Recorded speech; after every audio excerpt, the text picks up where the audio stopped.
20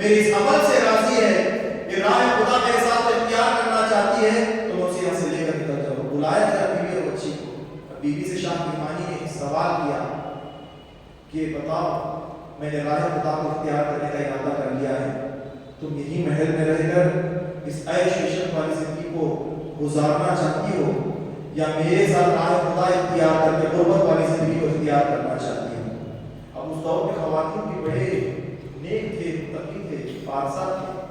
اب مخاطب ہو کر ان کی خاتون کہنے لگی، اے شاہ فرمانی، جب اتنی کی زندگی عیش عشرت کے ساتھ تمہارے ساتھ میں نے گزاری ہے، تو اب تم کس بات کی مجھ سے توقع کرتے ہو کہ تم اب اللہ کرنے کے لیے تنہا جا رہے ہو، میں تنہا چھوڑ کر یہی پڑی رہوں گی؟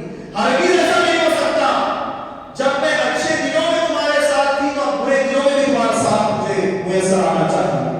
میں تنہا نہیں رہنا چاہتی، میں تمہارے ساتھ زندگی گزارنا چاہتی ہوں۔ یہ کہہ کر بیوی نے بھی ساتھ کو لیا، بچے کو بھی ساتھ لیا، چھوٹی سی شہزادی تھی، تینوں چلے گئے۔ کتاب میں آتا ہے، روایت میں آتا ہے، اب وہ چلنے کے بعد جنگل گھنے، جنگل میں داخل ہوئے، وہیں پر حضرت شاہ فرمانی رحمۃ اللہ علیہ نے اور پتے لا کر، درختوں کی شاخیں لا کر چھوٹا سا جھونپڑا کٹیا تیار کی۔ اسی کٹیا میں تینوں شوہر بیوی بچہ زندگی گزارنے لگے اللہ کی اطاعت میں۔ فرمایا گیا اللہ کو ان کی ادا ایسی پسند آئی کہ اللہ نے ان کو ان کے دور میں وہ وقت کا قطب بنا دیا، ولی کامل بن گئے۔ بادشاہ کو ٹھوکر مار کے اللہ کے لیے جب چلے تو اللہ نے فرمایا جو ہم پر بھروسہ کرتے ہیں ہم ان کے لیے کافی ہو جایا کرتے ہیں۔ اب جس کے لیے خدا کافی ہو، اسے دنیا کی حاجت ضرورت کیا ہے؟ وقت کے ولی بن گئے، قطب میں ان کا شمار ہونے لگا، یہاں تک کہ ہمارا سینکڑوں اولیاء ان سے مستفیض ہونے لگے، سینکڑوں اکابرین اولیاء کے استادوں میں ان کا شمار ہوتا ہے۔ شاہ فرمانی رحمۃ اللہ علیہ کا زندگی گزرنے لگی، کچھ سال گزرے، بیٹی کی بالغ ہو گئی، بڑی ہو گئی، خوبصورت حسین جوان بچی ہو گئی۔ اسی پردے کے ایام میں، پردے کی حالت میں ماں اور بیٹی زندگی گزارتے، یہ اپنے تجارتی معاملات کو لے کر جو بھی جنگل میں لکڑیاں وغیرہ کاٹتے لے جاتے، تجارت کرتے، لے آ کر گھر چلانا شروع کرتے۔ گھر میں کچھ نہ کچھ اللہ کی رضا کے لیے وقتہ کھاتے، جب جسم میں توانائی آتی، تندرستی آتی، تو اللہ کی عبادت کے لیے دینوں کھڑے ہو جاتے۔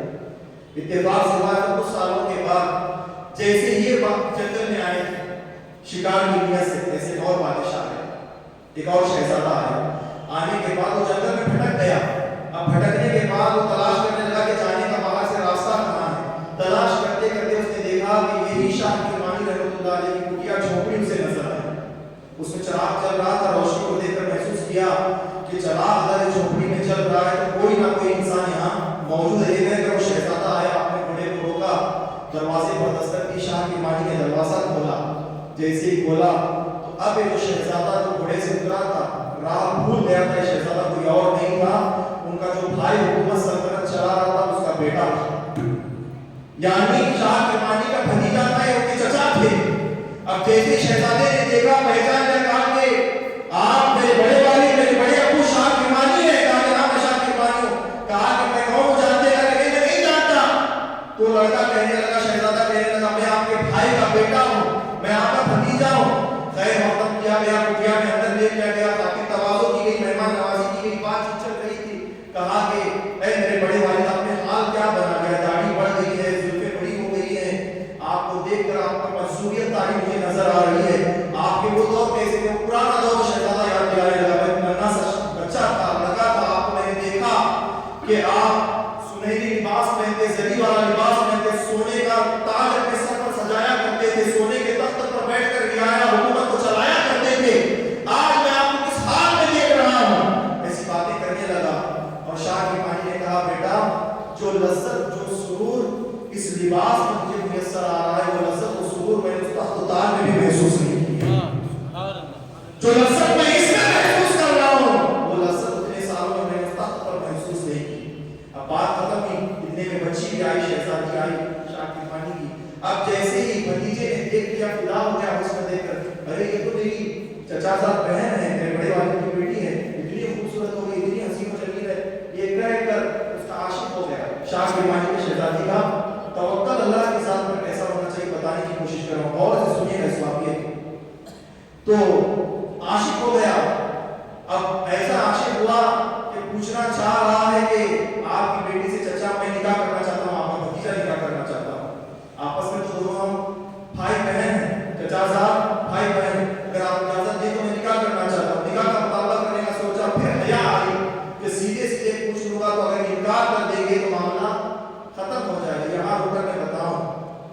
محبت کرنے سے اسلام نے منع نہیں کی.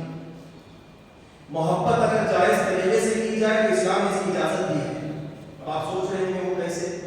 آپ سورہ یوسف کو پڑھ لیں, اس میں حضرت یوسف علیہ السلام حضرت زلیخا کی محبت کا ذکر ہے. محبت جائز تھی تو اللہ نے دونوں کو اس طریقے سے جوڑا کہ حضرت زلیخا کو حضرت یوسف علیہ السلام کی زوجہ بنا دیا. جائز طریقے سے اللہ کی بارگاہ میں حضرت زلیخا نے مطالبہ کیا کہ اللہ میں تیری نبی کی زوجہ بننا چاہتی ہوں, بیوی بننا چاہتی ہوں. اللہ نے دعا قبول کی. یوسف نہ بھی جانا چاہیں تو اللہ نے ایسا انتظام کیا ان کو بھیجنے کا. حضرت یوسف مصر میں موجود تھے, حضرت زلیخا یمن میں موجود تھی. ہم کہتے ہیں کہ کروں گا کسی سے شادی کروں گا, نہیں تو نہیں کروں گا. اللہ پر بھروسہ ہی ہم نے کب کیا ہے؟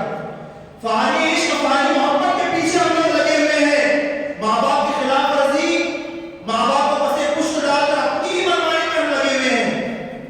اس واقعے سے آپ کو پتا چلے گا حضرت یوسف مصر میں موجود, حضرت زلیخا یمن میں موجود, مہینوں کا فاصلہ وہاں سے وہاں جانے کے لیے, مگر دل میں ارادہ تھا حضرت زلیخا کہ اللہ تو کیسے ملائے گا, میں تجھ پر بھروسہ کر رکھی ہوں اور میں جانتی ہوں تجھ پر جو بھروسہ کرتا ہے تو اس کا بھروسہ ضائع نہیں جانے دیتا. اس کے بھروسے کو اتنا زلیخا نے کیا کہا تو حضرت یوسف کو وہاں سے مصر سے اٹھایا گیا, زندانوں میں ڈالا گیا, قید سے نکالا گیا, کنویں میں پھینکوایا گیا, کنویں سے نکلوایا گیا, وہاں سے بازار میں بیچنے لگایا گیا, بک گئے حضرت یوسف. اس کے بعد خریدنے بھی کون آیا؟ حضرت زلیخا کو بھیجا گیا. زلیخا نے خریدا. اس کے بعد اللہ کی رضا سے رضائی سے اللہ کی الہام سے حضرت زلیخا کا نکاح یوسف علیہ السلام سے کرایا گیا.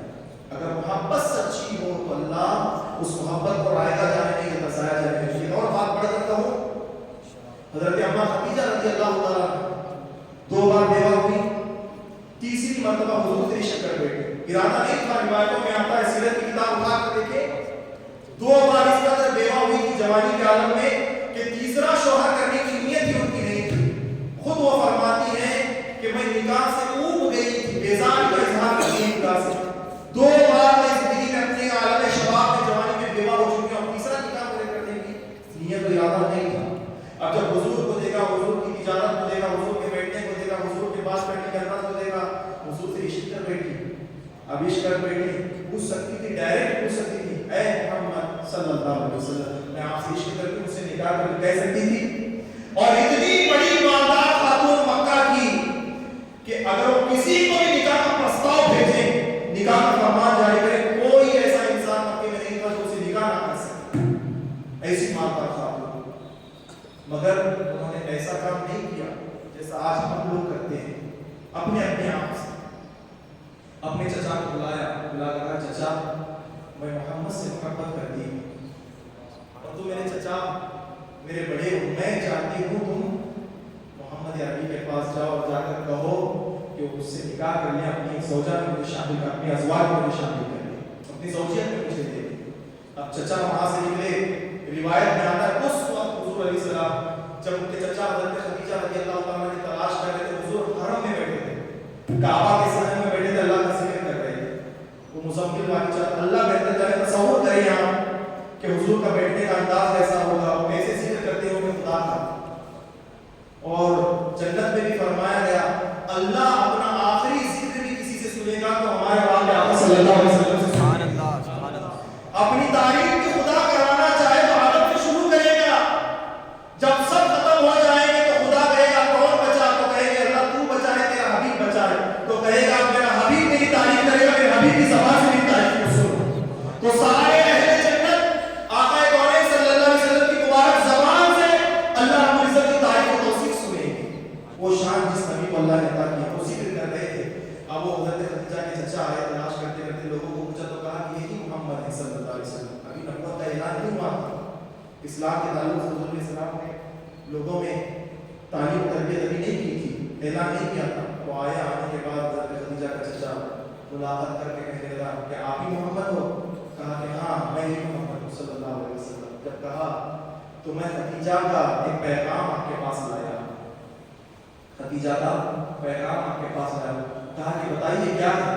تو کہا کہ میری بھتیجی خدیجہ آپ سے عشق کرتی ہے, آپ سے نکاح کرنا چاہتی ہے. اگر کوئی ہم سے ایسا کرے تو کیا کہیں گے جی امی ابا یاد سے نہیں آئیں گے, سیدھے چلے چلو کوشش کر کے اس کے پاس لے کے چلو, میں ملنا چاہتا ہوں, میں ایسا ہے ملا ماشاء اللہ. یہ غلط راستہ ہے.